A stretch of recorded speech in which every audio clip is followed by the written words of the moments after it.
Serial तुमसे तुम तक के आने वाले एपिसोड में अब वह होने वाला है जिसकी किसी ने कल्पना भी नहीं की थी। कहानी एक नए मोड़ पर पहुंच चुकी है जहां सच, झूठ और धोखे की परतें धीरे धीरे खुलने लगी हैं। शहर की रात में सन्नाटा पसरा था, लेकिन आर्यवर्धन के दिल में तूफान मचा हुआ था। उसकी आंखों में गुस्से की लपटें जल रही थी और हाथ में थी एक चमचमाती बंदूक।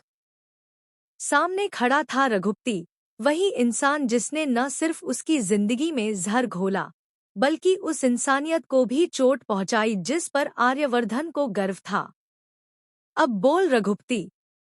आर्यवर्धन की आवाज में ऐसा डर था कि हवा तक थम गई। बंदूक का निशाना रघुपति के सिर पर था और उसके माथे पर पसीने की बूंदें चमक रही थी। वह हकलाते हुए कुछ बोलने की कोशिश करता है, लेकिन शब्द उसके गले में अटक जाते हैं। आर्यवर्धन की नजरें अब किसी शिकारी की तरह तेज थीं। उसे अब किसी झूठ या सफाई की जरूरत नहीं थी, उसे बस सच चाहिए था।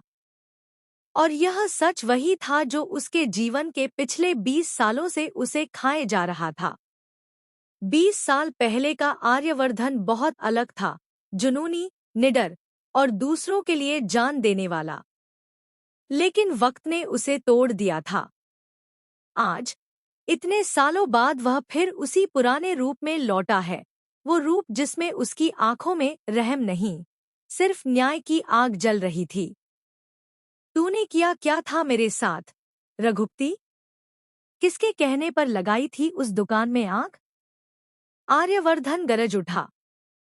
रघुपति कांप उठा। उसकी आवाज टूटती हुई निकली, मैंने कुछ नहीं किया आर्य।